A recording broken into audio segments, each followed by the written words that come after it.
Technology advances at an ever-increasing rate, rocketing towards the singularity and my personally sought-after robot overlords. Businesses seek employees with the soft skill of resilience, or grit, or determination, or stick-to-itiveness, or the ability to grapple with a problem undaunted and push it forward towards success.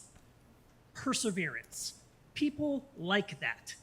This is not to be confused with perseveration, with the Diagnostic and Statistical Manual of Mental Disorders, the DSM-5, describes as a pathology related to the persistence of a behavior long after it is functional or effective. People don't like that. I do a lot of weird shit. And by weird shit, I mean comforting yet bizarre behaviors I know I shouldn't do and I certainly should not say into a microphone in front of strangers. Once, I figured out how to maximize the most episodes of Law and Order in a week, immediately followed by the realization that I didn't want to be that guy, and found a more social hobby. Because other people stop me from being myself. Other people stop me from being weird. There are comforts I lapse into that I know I shouldn't indulge. Once, I was describing to my brother how I have these complicated mental gymnastic patterns when I read a book, where I'll sync the number of pages in the chapter to the number of songs on the album I'm listening to, find the greatest common factor between them, and then round up to a satisfying round number to create some sort of pages to meet goal, to which my brother responded, "That's weird," which was both judgmental and true.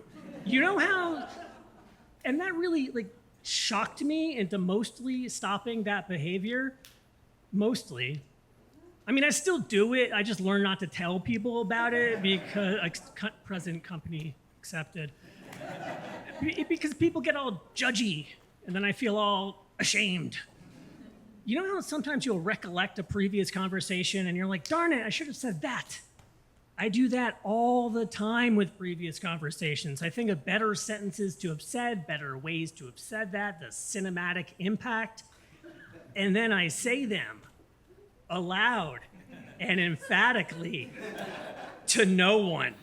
I talk to myself, and I don't know if that's weird on its own or if it's weird because everyone does it and no one talks about doing it. What? So what do I talk about? While I've had excellent leadership in my career, mostly I perseverate around the damaging leadership in my career, the kind of leadership that has made me worse, the kind of leadership that upon exit, I'm a worse candidate than when I entered. That's the shit that literally keeps me up at night, ranting like a lunatic, shouting at memories, choreographing victories with disinterested ghosts. I've had leaders who applaud me and encourage me and understand me, and they've bettered my career and life. I note them in my karmic ledger. I'm grateful to them on inspirational days. The ones whom I truly reflect upon daily, they are motherfuckers. I get revved up and fall into these comforting brain grooves. No new synapses are formed, but the old worn ones are safe and familiar. Sometimes I don't know how much time passes until I exhaustively recognize the jarring quiet of when I've stopped speaking. I'll cycle through the familiar grooves of these responses to long dead arguments, not knowing how many times I've said some variation upon the same thing, but when I do this, I win. Because I write the script, I am the victorious hero.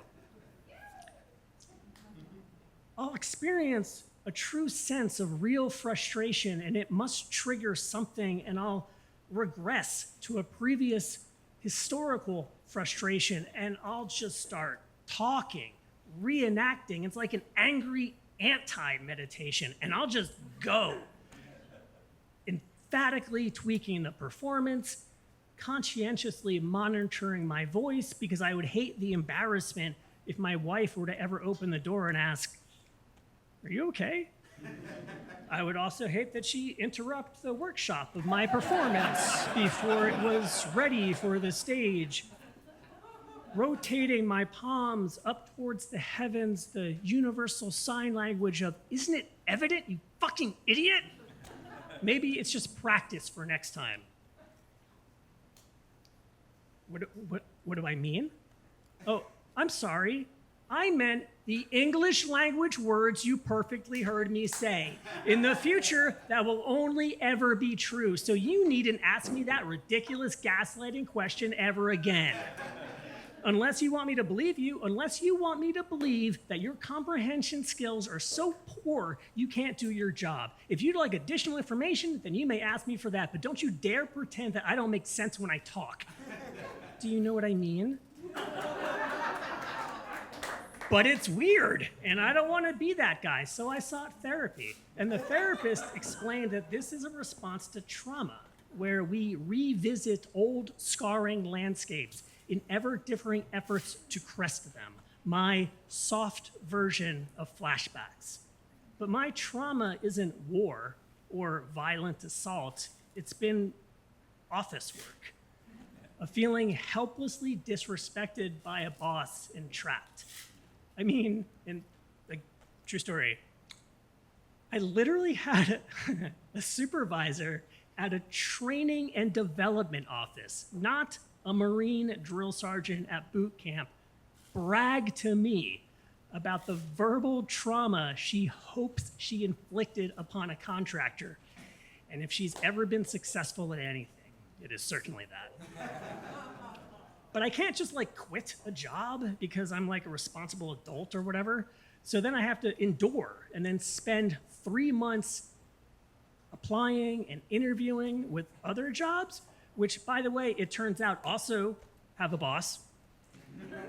I spend more time thinking about my office trauma than I do the actual criminal physical assault I endured, which happened during a fucking work trip.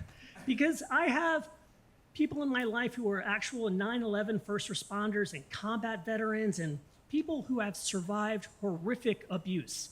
I don't talk much about my office trauma. I might say, I get some anxiety sometimes.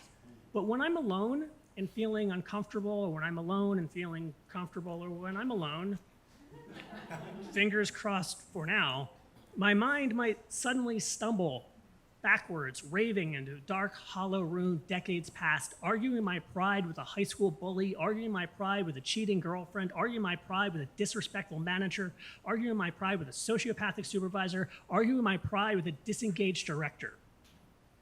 I'll recount the same conversations over and over again, not exactly knowing how many times I've said the same variation upon the same thing, but this might be the time I get it right. Trauma rewriting. It's a screenplay for only the screenwriter. I'll relentlessly edit the dialogue and direct the performance. More action, more anger, more flippancy, select a life-altering decision. The puzzle is never solved and put away. I persist. There is no audience. Maybe these are comforting yet unhelpful synapses smoothed by overuse. I'll rerun the same track hundreds of times. It's a familiar path. I never get there. I never arrive. It is damnable that he hired you. It is worse that he retains you. Neither of you deserve your jobs. I hope you both die in a fucking fire. So I started breathing exercises. Using a meditation app, stretching during the day, working out more, drinking less. I wrote, "You can stop now," and stuck that scrap of paper to the blinds in front of me so I could look up, sigh, and realize I could stop now. I have an assumption about alcoholics in recovery I'm too polite to verify. I have to assume that there's some liminal state between counting sober days and merely just living sober. So how are things going these days?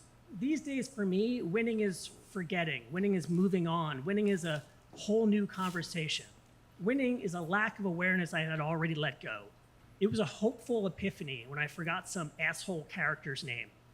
But I still can't help but wonder, do the original winners of these conversations ever reflected upon it again like I can't help but do daily? Did they ever analyze the pollution of their own wake?